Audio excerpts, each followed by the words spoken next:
All right. Praise the Lord. Welcome back to the Rock School of Ministry, where we are expanding God's kingdom one student at a time. I'm the founder and pastor of the Rock School of Ministry. I'm Thomas Frey, and I'd like to welcome you all back to Church History 2. Last week, we left off in chapter 18, which was entitled The Search for Unity. We are now journeying deeper into the Middle Ages of the church. And I might say we're delving into the Middle Age of the church as the church progressed in Europe. We will be offering a class about the progression of the church in Africa and the East as well in coming months. Right now, we are in this section of chapter 18 entitled Ideas Die Slowly. And as you will see here, as we're wrapping up that area, we want to highlight to you that the Franks, which were that Frankish Empire, just to remind you and give you a refresher about the Frankish Empire. The Frankish Empire was comprised of what we would presently call the far eastern portions of France, southern Germany, Switzerland, and Austria. That would be more or less the Frankish Empire. If you have a map, maybe one time we'll put the map up. Actually, I have my map back here, but I think it's too far away to make any sense. So we'll get some maps to help you look at this in the coming classes. So the Franks brought a resurrection of the Roman Empire under the idea of Christendom. Remember, Europe had a big vacuum when the Roman Empire collapsed. There was a huge vacuum, a vacuum of power, but more so a vacuum of order. There was no longer any economic order. There was no longer any civil order. Many of your smaller nations comprising of Europe at that time, nations that we don't even recognize anymore because they become states of other nations, such as Bavaria or Saxony or Gaul. So many of these states were subservient to the Roman Empire for fear of the Roman Empire. But when the Roman Empire collapsed and fell, things kind of went into disarray. And people were unable to travel as freely as they used to. So here we see that the Franks brought a resurrection of the idea of the Roman Empire, but they nestled it under Christendom. And so in 714 AD, by way of review, again, Charles Martel, who was a powerful landowner and aristocrat, conquered the Muslims who were invading Spain. Now, he didn't push them completely out of Spain, but those areas of Spain that bordered what we call the Frankish Empire, he certainly put that to bed and pushed them out of there. His son followed him. His name was Pepin the Short because he was short. And he partnered with Pope Boniface to really secure political power from the Merovingian dynasty. The Merovingian dynasty was a loose dynasty that tried to bring some order to those states above Italy. And they were pretty successful with it, bringing some order. And they said that they were the kings. But Pepin the Short didn't feel like he should be subservient to the Merovingian dynasty. So he defended the Pope, who was being attacked again by the Lombards. The Lombards are a family, a very large clan in Italy. They always wanted those papal states because they were fertile for farming. And so he defended the Pope against the onslaught of these people. And the Pope blessed him big time by, the Pope blessed him big time. Let me back up. When he did this by really aligning the power of the church with the Martel family. Then we get Charles the Great. When Charles the Great comes up, or in the native language, Charlemagne, he is the son of Pepin the Short, and he has three major goals.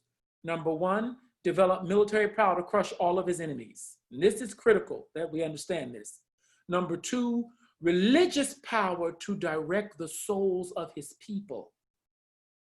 And number three, intellectual power to instruct both the soul and mind of his people. So what Charlemagne inherits is a kingdom. His father arrested that power from the Merovingian dynasty and the Pope agreed with that. So thus there was a marriage of church and state, or the papacy and politics. There was a marriage there because the interests were now aligned, that when Charles the Great comes to power, he comes to power not only as a king, but he comes to power with some specific goals in mind. Architect of an empire, our next section here. Charlemagne is known for his military prowess and his physique. So see, Charlemagne is smart militarily, and he's got the physique that makes people want to follow him. Charlemagne was even more of an effective administrator of his kingdom than his predecessors. So while people may have been impressed with Charlemagne's brawn, Charlemagne had brains. And so successfully, he annexed 4 key areas. When we say annexed, that means he brought them into his empire. They may have certain privileges of the empire, and they may also have some restrictions, but he has annexed them and brought them in. Number 1, he secured the southern border, which he took advantage of feuds between Muslims and lords in Spain. Remember, the Moors were ruling in Spain at this time. Remember that. The Moors were ruling in Spain. Those Moors had aligned themselves with Hannibal, and they were ruling Spain. Spain was ruled by Muslim Moors. And so Charlemagne was able to take advantage of the skirmishes and the feuds between Muslim conquistadors, basically, and native Spaniards. And so Charlemagne stepped in and kind of scooped up that land, so it became a part of his kingdom. He also conquered the Bavarians and the Saxons, which were the last independent Germanic tribes. These tribes were never conquered by the Roman Empire. Rome could never get them under thumb. Then he went east and he secured 6 campaigns. In 6 campaigns, he defeated the Slavs and the Avars. So these were Asiatic nomads related to the Huns. Remember, the Slavic people have mixed ancestry. The Slavic people are not just Eastern European, but many of them are also Asian ancestry. That's why when you see documentaries or you watch movies and they're in Bulgaria, they're in Romania, they're in Belarus or Belarusia, they're in parts of Russia even, you will look at the people and say, my goodness, these people look more Asian. Or you may even look at some Russians, say they look more like Eskimos. Well, that's because many of the people in Siberia are ethnically related to Eskimos, because that strait used to freeze over in the winter and you could walk from Alaska to Russia. That's why America wanted Alaska so bad. Keep an eye on Russia. It wasn't because it was beautiful and we wanted to take cruises. No, it was because we literally could look across a strait, meaning like the Strait of Gibraltar. You could look across a small body of water and that was the enemy's territory. I digress. But nonetheless, Charlemagne conquered these Slavic and Avarian empires. This became known as Austria. Austria. So today, what we call Austria used to be the territory of the Huns. Then number 4, there was the constant intervention in Italian politics, keeping the Lombards' ambition contained. We cannot underscore how powerful the Lombards were, how militaristic the Lombards were, and what a threat the Lombards were to the papacy. They were a major threat. Charlemagne intervened in Italian politics in 774 AD, again defeating the Lombard king like his father Pepin had done. So here we are again, defeating another Lombard king. And again, the Lombards wanted those areas around Rome because they were some of the most fertile farmland in all of Italy. And the Lombards wanted it. 800 AD, Charlemagne goes and defended the Pope and the Papal States again. And during a mass, because Charlemagne was a Christian, okay? Charlemagne went to church. Let me be very clear here. Charlemagne's father went to church. They were Christians. Whether you agree with all their politics or not, they were still Christians, just like in our country. We may not believe what people agree with some of the politics we see from some of the churches, but yet and still, they call themselves Christians. And whether we believe that or not, that's between them and the Lord. So don't think political stance in Christianity is just now becoming a friction. It's always been that way. But he went to mass. He went to mass like anybody should, and he was an humble man. He was humble, and he went to mass and he worshiped. And when he bowed down, the Pope went and got the crown, and the people called him Augustus by God, which meant the people in the church in Rome had declared Charlemagne emperor of the Roman Empire. Now, we don't have a Roman Empire. The Roman Empire is defunct. It's done. Actually, they resurrected the Roman Empire through Christendom. Charlemagne is the king or emperor of the Roman Empire, and the Pope is God's holy representative seated on the seat of Peter.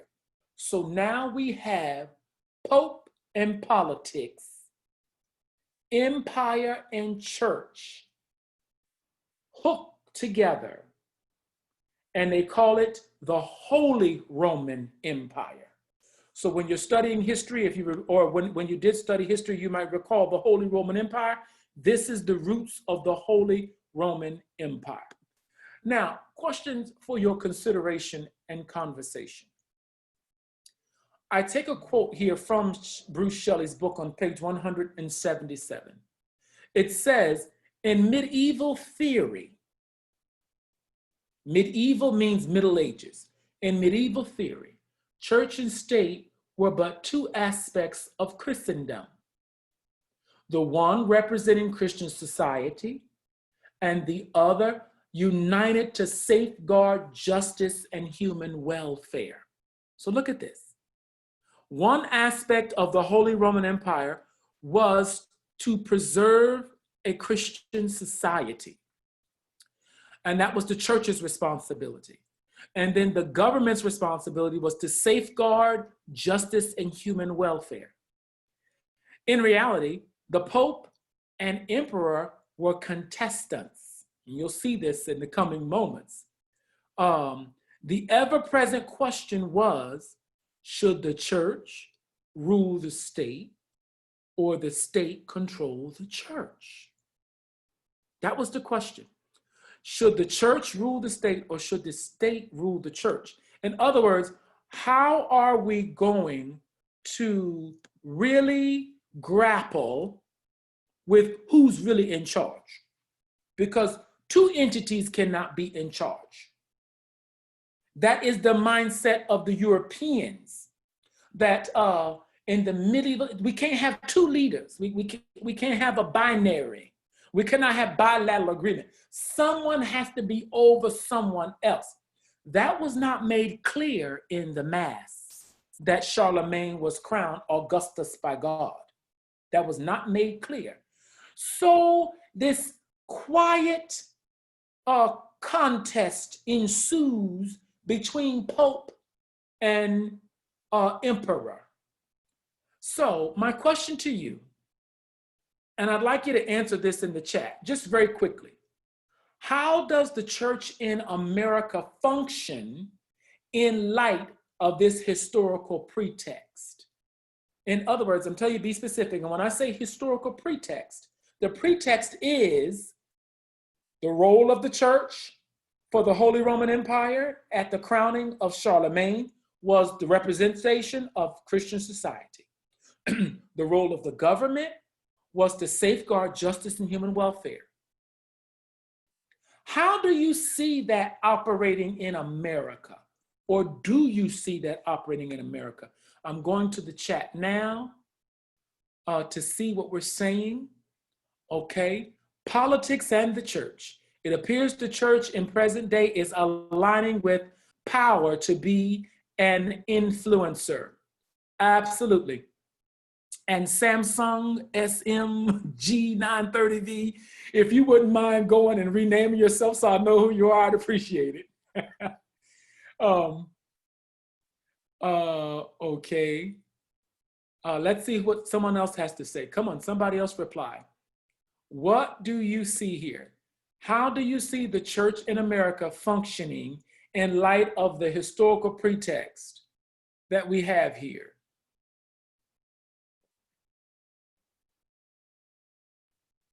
I'm waiting on you.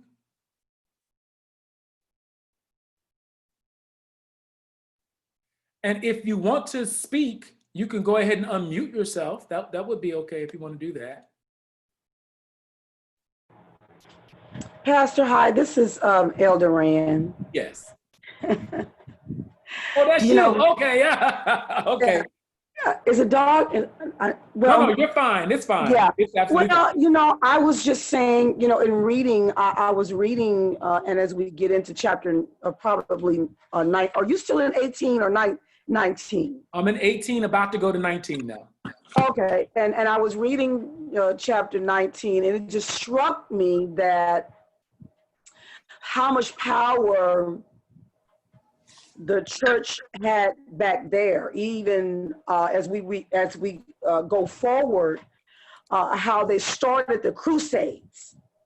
And I think that that's kind of where we are now. Again, as I said in the chat, that the church is sitting at the table now with those who are in power, because they want to be the influencers of society when it comes to trying to strike down abortion laws, the LGBT and other things. They want to control that. So you're saying we're still observing a politically powerful or politically power-grabbing church? Yes. Okay.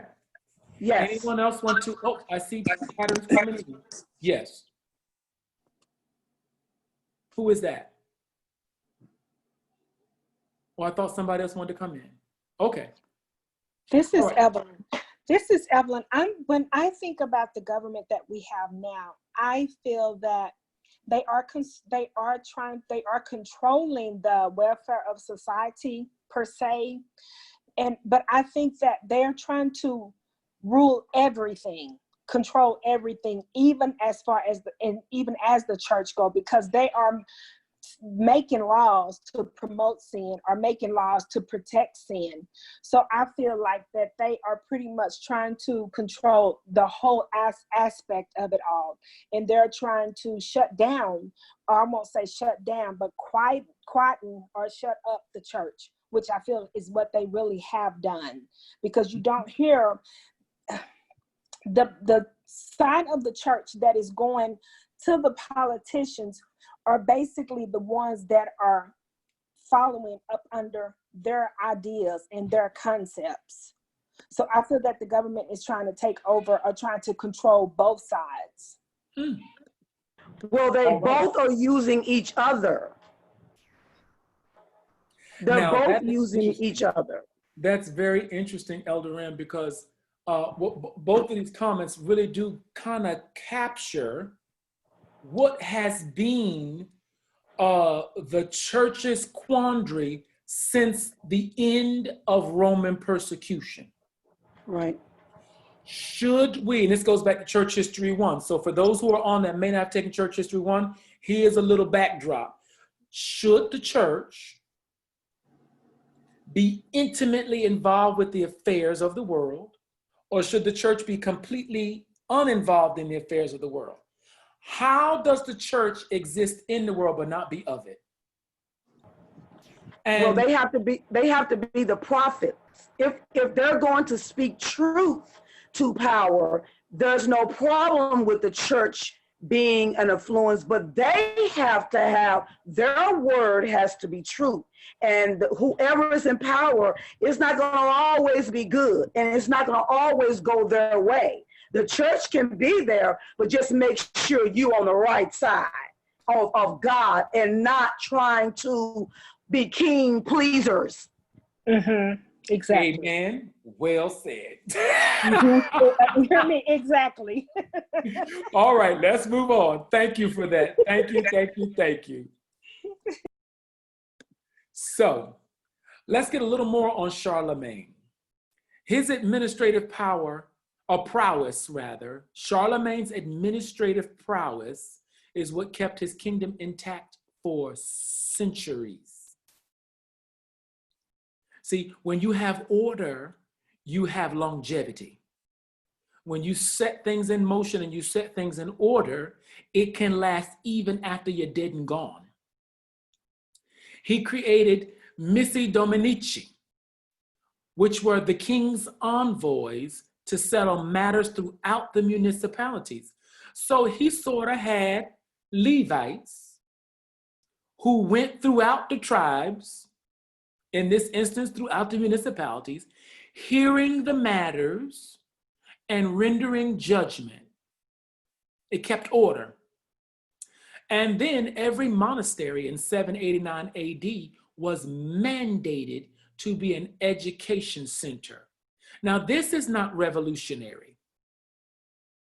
This might be revolutionary for Europe, but we know the monasteries in Africa were the seat of seminaries. They became seminaries, some of them, especially the one in Alexandria, the one in Hippo.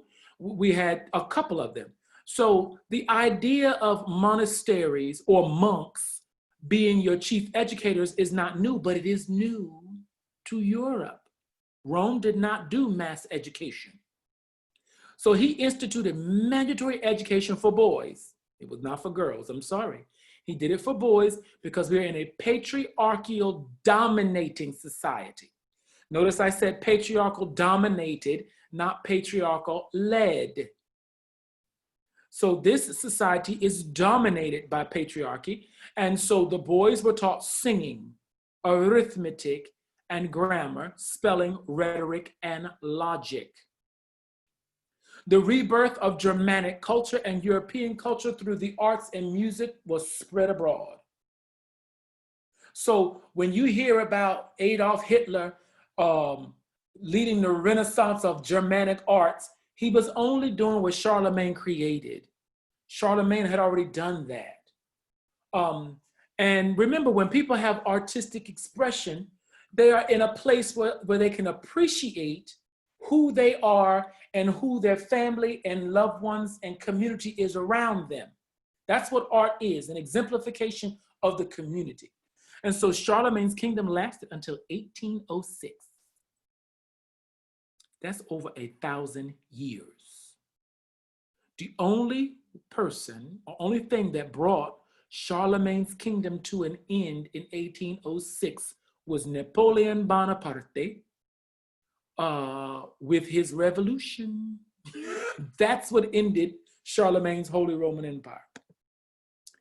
Then Europe goes into the decline of feudalism. After Charlemagne died, the Vikings invaded northern territories. Here we go with the Vikings. Northern Germany, the Netherlands, England, Scotland, and Flanders were being bombarded with Viking intrusion. England and Scotland, really bad. And so people in these territories surrendered their lands and themselves for protection. And to whom did they surrender the land? They surrendered it to local counts, dukes, and local lords or landlords. So to get protection from the invasion of the Vikings, people forfeited the deed to their land, gave their land over, became feudal people or feuds on that land or servants on that land so that they could be protected from invasion. So now feudalism is a type of government in which political power was exercised locally by private individuals. Notice now, it's the privatization of government rather than by the agents of the centralized state. So we privatize prisons versus having the government run the prisons. Same thing. It's still feudalism. That's what feudalism is. So there are three elements to it. There's a personal element, a property element, and a governmental element. The personal element is where the lordship or the vassalage just means a vassal state, okay? Where one nobleman, the vassal, became the loyal follower of a stronger nobleman. So we've got Lord Henry, and he's real strong. He's got a big army. And Lord John doesn't have a big army. So Lord John wants his area to be a vassal state to Lord Henry's area, because now he has greater protection. And so this was called the suzerain. In other words, it was just like when Nebuchadnezzar first came to Judah and he made Judah a vassal state, but Judah didn't want to pay the taxes, so he came back and that's when he really took it over. Same thing. That's from your Old Testament church, your Old Testament history. Number two, there's a property element to feudalism. The fief, usually land, the property, is called fief, which the vassal received from his lord to enable him to fulfill the obligations of vassalage. So if I was a vassal, if I was the big time lord, and Elder Henderson said, listen, I don't have as much as you, and we need to align with you. I say, okay. So he aligned with me. But then I say, well, Elder Henderson, you align with me, and you all have been doing a good job, and everything's in order where you are. You've really helped in my territory, in my fiefdom. So I got a lord over here who's not doing too well. I'm gonna give you his land. I need you to fulfill the obligations of the land. That's what that is. That's how that property worked. And then we had the governmental element, which was the private exercise of governmental functions over vassals and fiefs. So in other words, the lords became government, even though they're in a big empire. Even though there's an emperor, feudalism strengthened local wealthy people. That's really what this boils down to.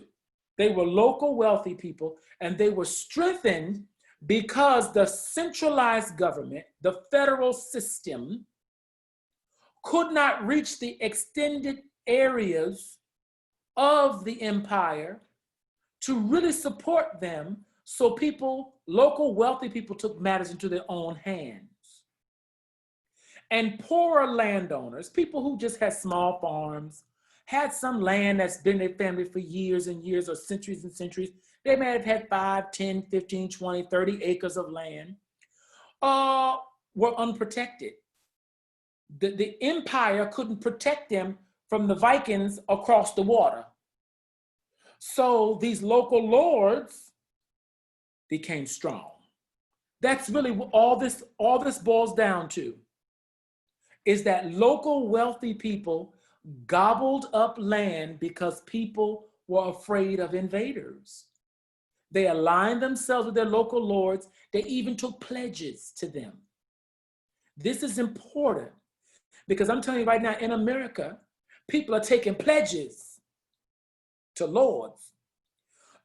But we can't take vows to no one but our own God. And I need you to hear this.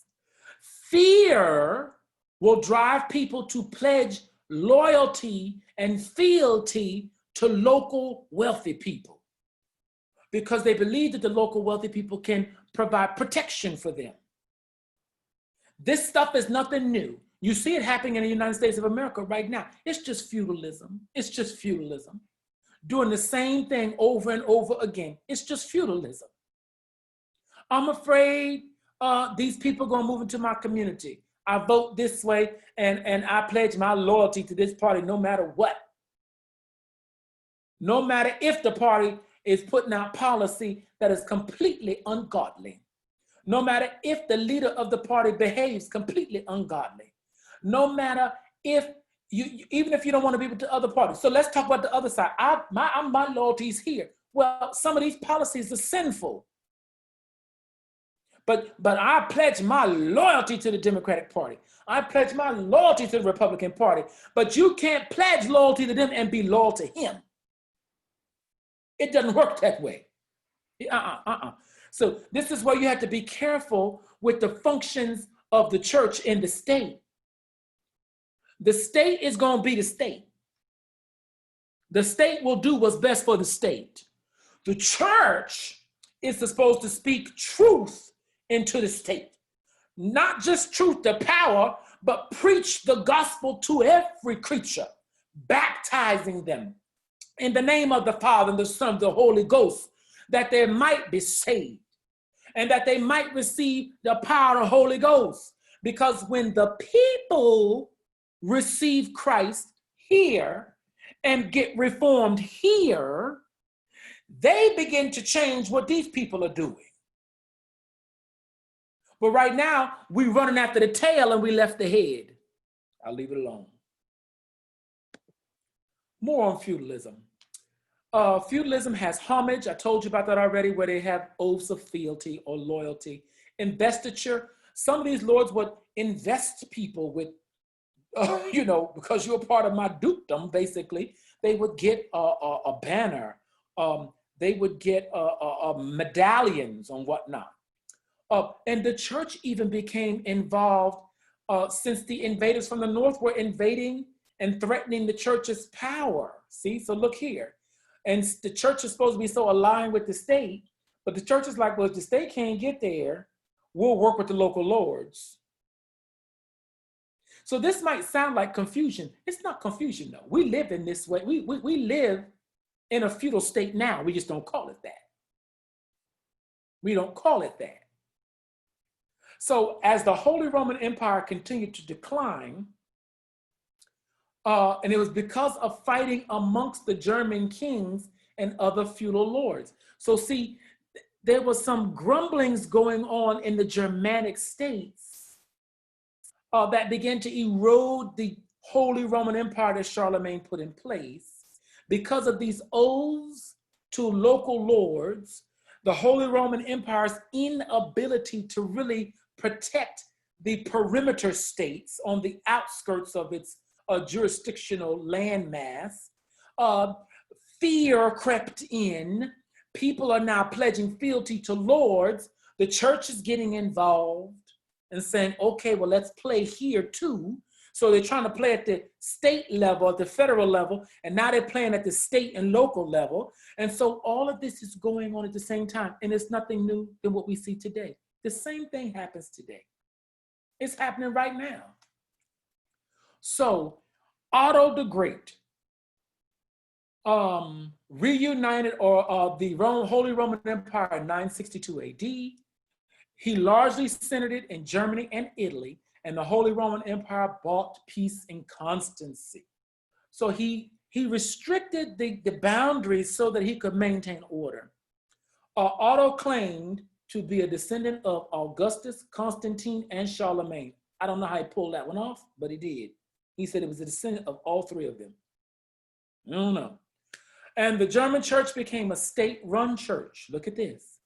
Since church offices came by means of church and state approval. So now the state is having a say in who's pastoring this church and who's a head deacon in this church and who's going to be a cardinal. The church is now, the state is now impressing its political bias on church office. Okay. So setting the order, or setting in order the house of God. The issue here was of lay investiture, similar to feudal investiture, sparked debate and strife in Christendom. What does that mean? Who's going to be the pastor? That's all that means. The church was trying to maintain control of that, and the state was saying, well, hey, we protect the church. We want to say in who's going to be leading the church. King Henry IV invested his own bishop in Milan. That caused a problem. King Henry was king of Milan, which is in northern Italy. And King Henry IV was brought to heel, meaning he was brought under subjection by Pope Gregory VII in 1077. This act sought to separate ecclesiastical office from lay appointment. What do I mean? Pope Gregory VII got mad. He got tired of the skirmish between church and state. And so he excommunicated King Henry, and King Henry didn't know what to do, because as an excommunicated king, he was no longer able to go to church. And we're living in a Christian society. He can't get communion. These are Catholic people. He can't take communion. He can't go for confession. His sins can't be forgiven. This is Catholic church. And so he was brought to heel by excommunication, and that calmed him down. They let him back in the church, and he repented. He repented and let him back in the church. And that's how that worked. Now we're going to go over, I think I'm at the last slide. Oh yes, and if you'd like to give anything today, you certainly can at the Cash App. Just go to $ The Rock School of Ministry, The Rock SOM. I want to thank everyone who was able to give. We really, really appreciate it. It helped to alleviate some expenses that I had to incur. And so I'm very delightful for that. And I thank you, and just continue to give as you are able. So now I'm going to switch what I'm sharing. Let's pause the share. Going to reduce this. We're moving on. We're moving on. Any questions you have for church history, I want you to put them in the chat. We probably won't finish this one. That's okay. I'm learning how to pace these lessons a little better. But I certainly don't want to be hasty with them either. So you should now see the Rock School of Ministry, where we're expanding God's kingdom one student at a time. That's me again. Hello, we're back. And now we're in chapter 19. We're in chapter 19. And chapter 19 is entitled Lifted in a Mystic Manner. Mystic. Church History 1 students understand what we mean by mystics, because the Eastern Church, the Church of Constantinople that swept through Asia, they separated from the Roman Church in the West, and that church became more mystical in terms of relics, in terms of prayers to saints, in terms of worship of the Holy Spirit apart from worship of God. Oh, they got a little weird. So, and we have that today too, because some of y'all know people a little off. So we're going to look at how the church in Europe was lifted in a more mystic manner. Let's get more specific. French influence. You cannot underscore the influence France had on the church. And when I say the church, I'm speaking of the Catholic Church, but that was the only church in Europe, okay? We're prior to the Protestant Reformation, and the Catholic Church was not considered a denomination. There was only one church. The Catholic Church meant the universal church of Jesus Christ, Catholic global. So a cathedral of Notre Dame was erected between 1163 and 1235 in Paris on the river. It symbolized for European Christians the strength of Christendom. Now watch this. The Cathedral of Notre Dame. Some of you can probably say, oh, I know what you're talking about, because remember it caught on fire last year. It caught on fire. They had a fire at the cathedral, a major fire.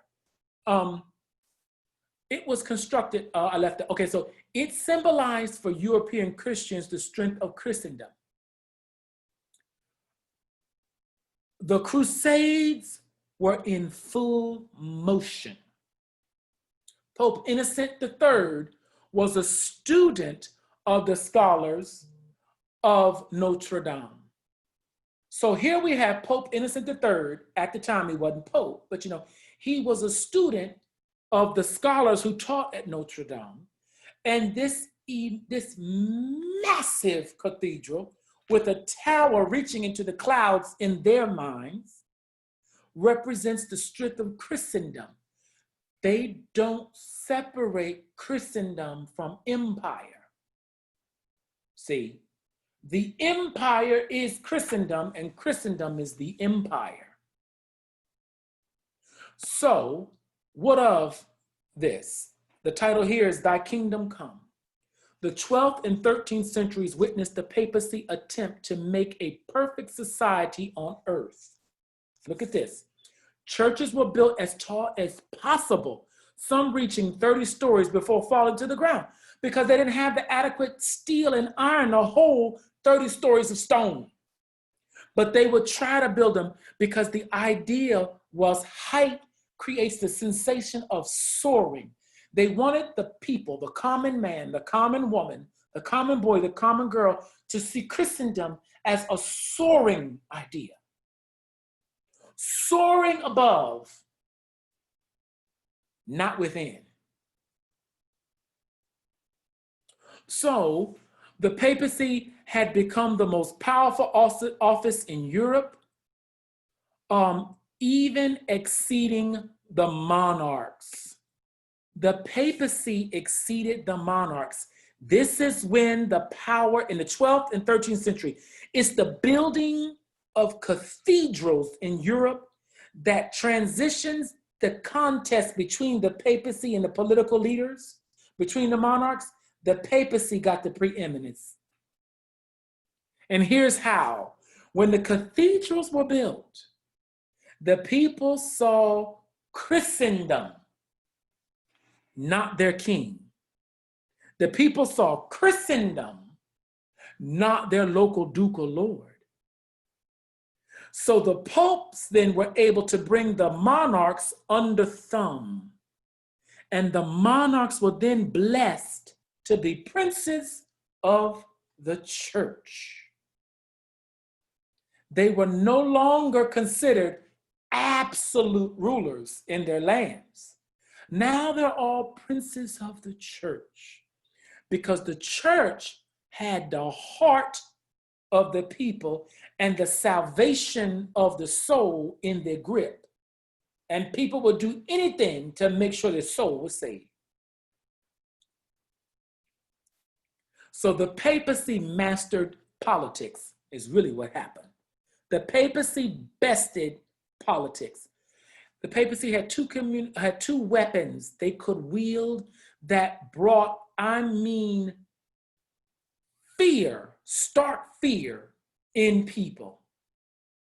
And neither of them involved an army. Number one, excommunication. I just told you about a story of excommunication. King Henry got excommunicated, scared the living daylights out of him. And it scared him not just for his own soul. It scared him because the souls which lived around him may not remain subordinate to him if he excommunicated. And the other thing is an interdict, which was absolute eviction of an entire nation from the church. That means the whole nation is excommunicated from the church. The priests are forbidden to preach. No one can go to confession.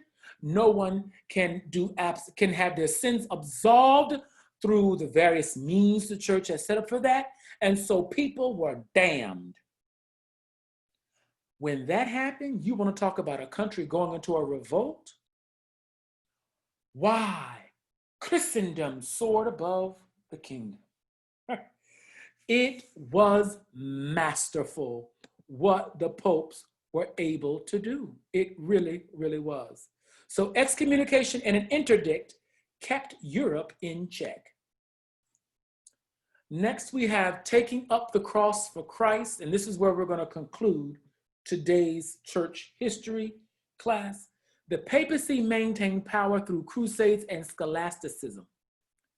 The Middle Ages are coined as the era of crusades. The papacy used the crusades to unite all Christendom to one cause. Look at this. The papacy.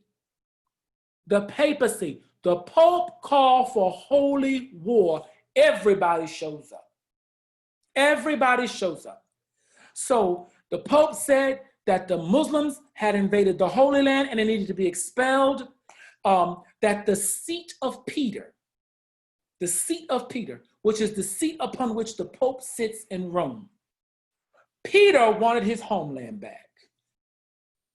And it is up to Christendom, look at this, to take back Peter's homeland. It is a holy cause and a holy war. And some popes went as far to say, and woe unto the king who won't fight God's war. Taking up the cross for Christ. So we're going to conclude here. If you have any questions, I'm going to make a mark here. We're going to start right here, taking up the cross for Christ. Because so many times we think things change, but they really stay the same. We're at 7:57. I'm going to stop our share here. And we can stop the recording as well. Okay.